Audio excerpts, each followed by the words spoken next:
Last summer, a guy drove into my shop with a Ford F-150 that had been blowing warm air for 3 days. He had already been to an auto parts store, bought a can of refrigerant, topped it off himself, and the AC was still blowing hot.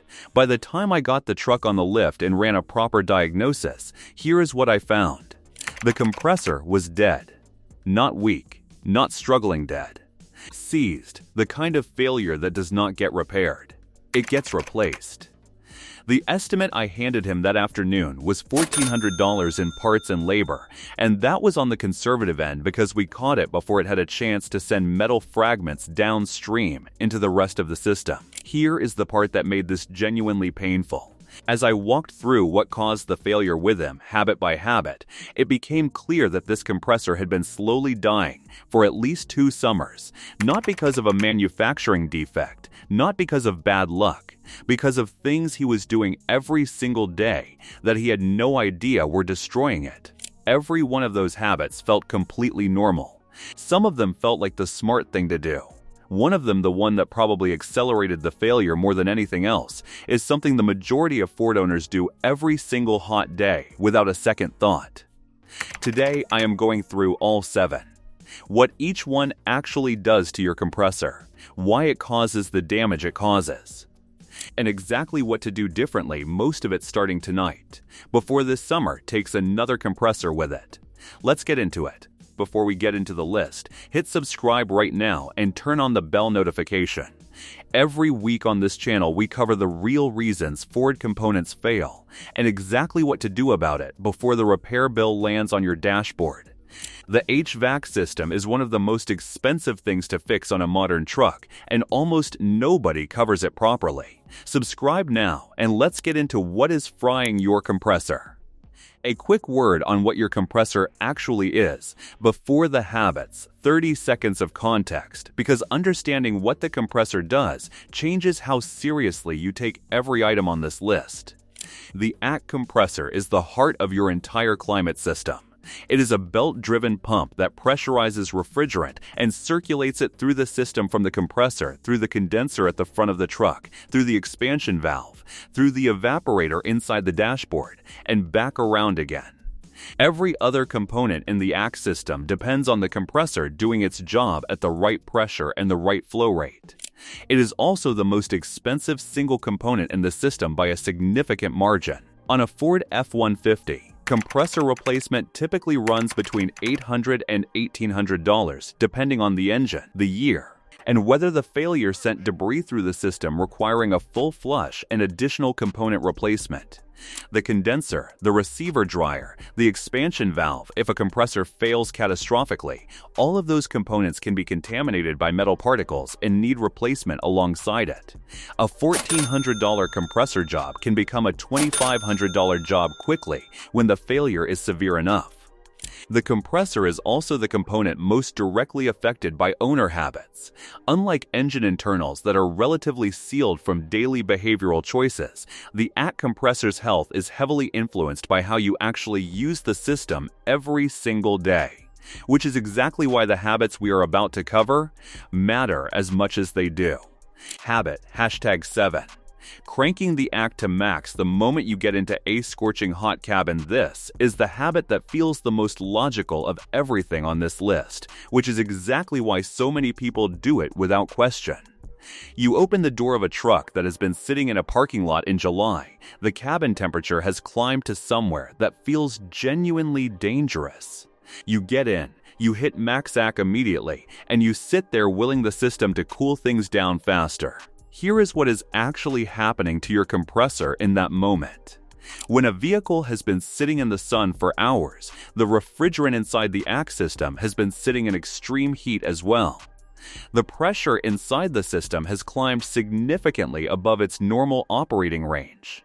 The compressor oil, the lubricant that keeps the compressor's internal components alive, has been affected by that heat too, thinning out and distributing itself differently inside the system than it would be under normal operating conditions. The moment you engage max AC and the compressor clutch locks in, the compressor goes from 0 to full load instantaneously. It is asked to immediately compress refrigerant that is at abnormally high pressure, with lubrication that has not yet redistributed properly from sitting in extreme heat under the highest possible demand setting. That combination high system pressure, compromised lubrication distribution, and maximum load engagement is one of the more mechanically stressful things the compressor experiences. Do it occasionally and the system tolerates it. Do it as your default behavior every hot day for years, and the cumulative mechanical stress on the compressor clutch, the internal pistons, and the seals adds up faster than normal operation would produce. What you should do: before you get in, open the doors for 60 seconds and let the worst of the trapped heat escape. When you first start the truck, run the fan on high with the windows down for a minute to push the superheated air out of the cabin actively. Then engage the AC at a moderate setting, not max, and let the system come up to operating conditions gradually before you push it to maximum output. The cabin cools almost as fast, and the compressor gets a meaningful reduction in cold start stress every single time. Habit #6. Parking with the AC running and the engine idling for extended periods. This one lives in a gray area that most owners never think about carefully. You pull into a parking spot, you're waiting for someone, it's 95 degrees outside, and you leave the engine running with the AC going because turning it off means sitting in the heat. Totally understandable, totally normal, also genuinely harder on the compressor than most people realize. Here is the problem: at idle, your engine is turning slowly, which means the belt-driven compressor is also turning slowly. At low RPM, refrigerant flow rate through the system is reduced. The compressor is working, but it is not moving refrigerant efficiently enough to maintain optimal lubrication circulation through the system. The compressor oil that lubricates the internal components circulates with the refrigerant, and at sustained low RPM, that circulation is compromised relative to what happens during normal driving speeds.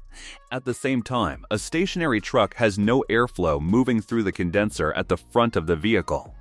Under normal driving, forward motion pushes air through the condenser, helping it reject heat from the refrigerant efficiently. Parked at idle, the condenser fan does its best, but it cannot replicate the airflow of a moving vehicle. The system works harder to achieve the same cooling, the high side pressure climbs, and the compressor is running in a sustained high-load, low lubrication flow condition for as long as you sit there. Occasional extended idling with the AC running is not catastrophic, but owners who do this daily, waiting in school pickup lines for 30 minutes, sitting in drive-through queues repeatedly, using the truck as a mobile office for hours at a time, are accumulating compressor stress that would not exist if the truck were simply moving. What you should do: for wait times under 5 minutes, idling with the AC is generally fine. For extended waits on hot days, consider whether there is a shaded spot that makes the situation more manageable, or whether turning the AC off and running just the fan is a reasonable compromise. If you regularly use your parked truck for extended periods in summer heat, be aware that this habit is contributing measurable wear to your compressor over time. Habit #5. Topping off refrigerant with over-the-counter cans without knowing your actual charge level. Walk into any auto parts store in summer, and the refrigerant cans are prominently displayed near the front. They market themselves as a simple, cheap fix for AC that isn't cooling as well as it used to. Millions of people buy them every year and add refrigerant to their system without any real knowledge of what the actual refrigerant charge level is. This habit has the potential to cause more direct compressor damage than almost anything else on this list, and it does it by solving the wrong problem. The AC system in your Ford is designed to operate within a very specific refrigerant charge range. Too little refrigerant and the system cannot cool efficiently. That part most people understand. But too much refrigerant and overcharged system is just as damaging and significantly less intuitive. An overcharged system creates abnormally high pressure on both the high and low sides of the circuit. The compressor is now working against higher than designed pressures on every compression cycle. The thermal load on the condenser increases. High-pressure safety switches may cycle the compressor on and off erratically to protect the system, creating repeated engagement and disengagement stress on the clutch. In a worst-case overcharge scenario, liquid refrigerant can reach the compressor inlet, a condition called liquid slugging that can cause immediate, catastrophic internal damage because compressors are designed to compress gas, not liquid. Beyond the overcharge risk, those over-the-counter can also contain a UV dye or a stop leak additive in many formulations. Stop leak additives can clog the expansion valve and contaminate the compressor over time in ways that are difficult and expensive to reverse. What you should do if your AC is not cooling properly: do not reach for a refrigerant can as a first response. The correct first step is to find out why the system is low, because refrigerant does not consume itself. If the level is low, there is a leak somewhere, and adding refrigerant without finding and fixing the leak means you are delaying diagnosis while potentially overcharging a system you cannot measure accurately with a consumer gauge. Have a shop perform a proper pressure test and charge the system to the correct specification. It costs more up front and saves considerably more in the long run. Habit #4. Turning the AC off and on repeatedly throughout the drive. This one is embedded in fuel-saving advice that has been circulating for decades. The idea is that turning the AC off when you don't immediately need it saves fuel, which is true, and that turning it back on when you want it costs nothing extra, which is where the logic breaks down. Every time the AC compressor clutch engages, there is a mechanical shock load on the clutch disc, the clutch bearing, and the compressor's internal components as the system goes from 0 to full compression load in a fraction of a second. This engagement event is the highest stress moment the compressor clutch experiences in normal operation.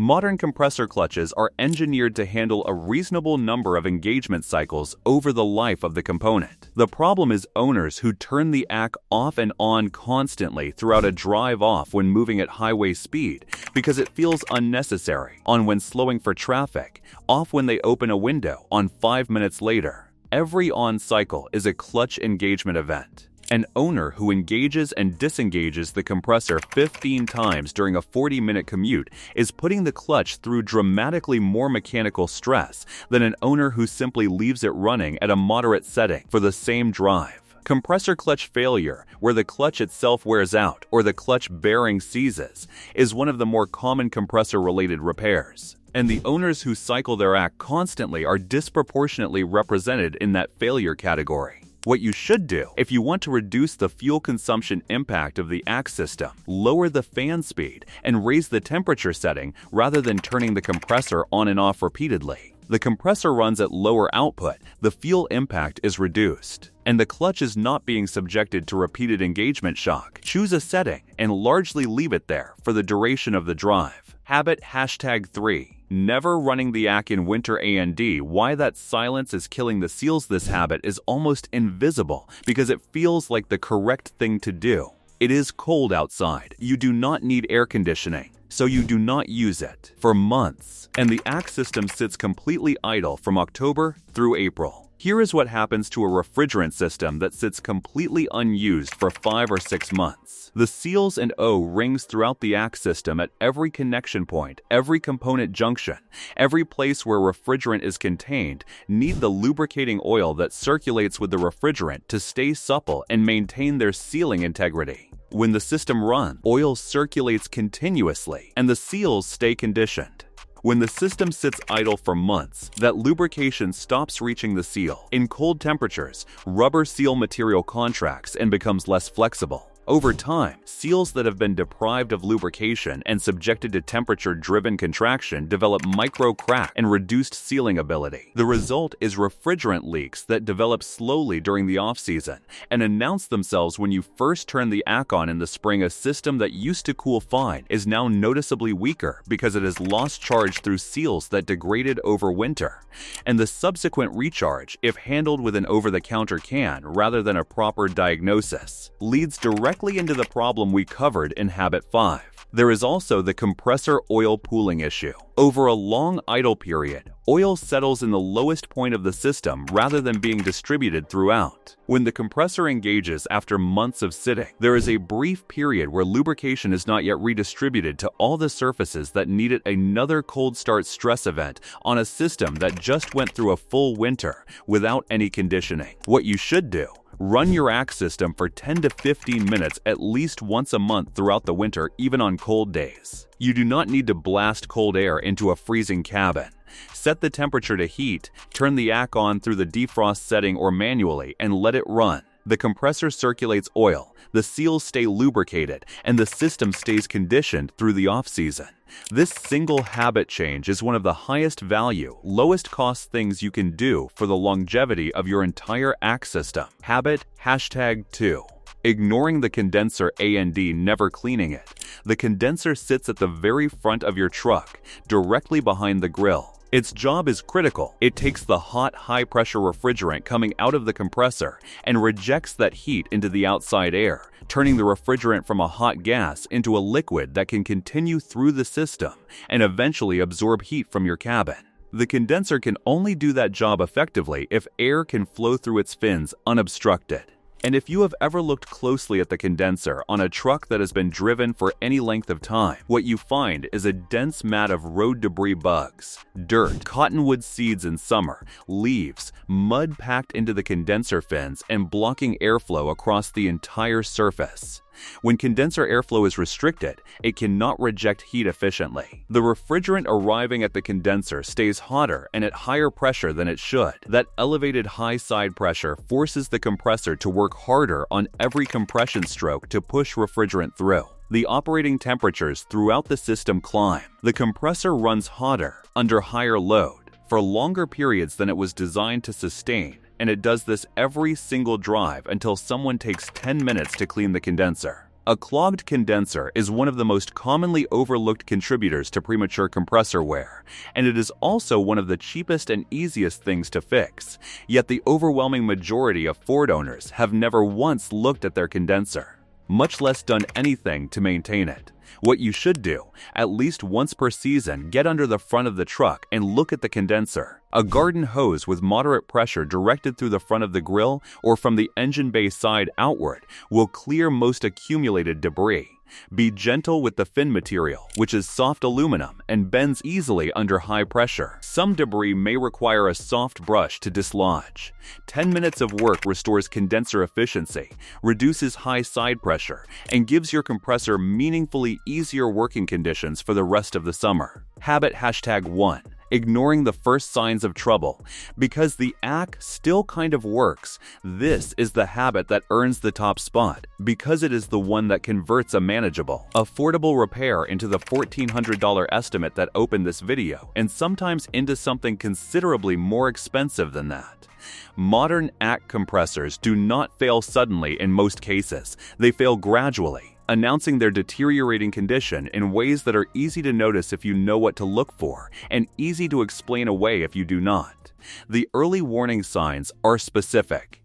A clicking or rattling noise when the ACK engages, particularly on startup, is often the compressor clutch showing early wear. A slight reduction in cooling performance on the hottest days, when the system is working hardest, is often the compressor beginning to lose compression efficiency. A subtle squealing from the belt area when the ACK is running can indicate a clutch bearing beginning to wear. Intermittent cooling the ACK works fine for an hour, then gets slightly warmer for a few minutes before recovering is the system struggling to maintain consistent pressure, often a compressor beginning to fail internally. Every single one of these symptoms is easy to rationalize away. The noise might just be how it sounds. The reduced cooling is probably just because it is really hot today. The intermittent behavior seems to fix itself, so maybe it is nothing, and the truck keeps cooling the cabin well enough that the urgency feels low. Here is the cost reality of that rationalization. A compressor caught at the early symptom stage, a clutch replacement, a refrigerant recharge, an early internal repair is a $300 to $600 repair in most cases. A compressor that has been allowed to run until it seizes internally is a $800 to $1,800 replacement. A compressor that seizes and sends metal debris through the system before it is caught is a $2,000 to $3,000 job that includes flushing every downstream component and replacing the contaminated one. The symptoms do not lie. The compressor is telling you something deserves attention while the attention is still inexpensive. The owners who act on early symptoms pay for a repair. The owners who wait until the ACK stops working entirely pay for a system overhaul. What you should do: the next time you notice anything unusual about your AC: noise on engagement, reduced cooling capacity, intermittent performance, anything that feels different from how it used to get it diagnosed within the week, not the month, the week, the diagnostic cost is modest. The cost difference between catching a failing compressor early and replacing a seized one with downstream contamination is measured in thousands of dollars. Outro: 7 habits. None of them feel dangerous in the moment. Every one of them makes perfect sense to the person doing it until they understand what is actually happening inside the system as a result. A compressor failure is one of those repairs that always seems to come at the worst possible time, the hottest week of summer, right before a road trip, on a Friday afternoon when shops are already full. The owners who avoid it are not lucky. They are the ones who treated the warning signs seriously, kept the condenser clean, ran the system through winter, and stopped cycling the compressor on and off 20 times a commute. Every single fix on this list is either free or costs almost nothing. The condenser cleaning is 10 minutes in a garden hose. The winter run is 15 minutes once a month. The habit changes cost you nothing at all except awareness. Hit the like button if this gave you something genuinely useful before your compressor needed it.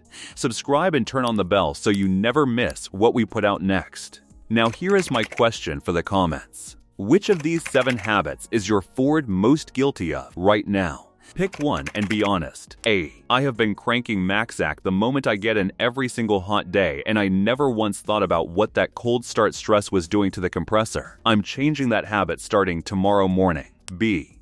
I never run my AC in winter. I genuinely thought I was protecting the system by giving it a rest. Finding out it's actually degrading the seals and the lubrication is the most counterintuitive thing I've heard all week, and I'm running it this weekend.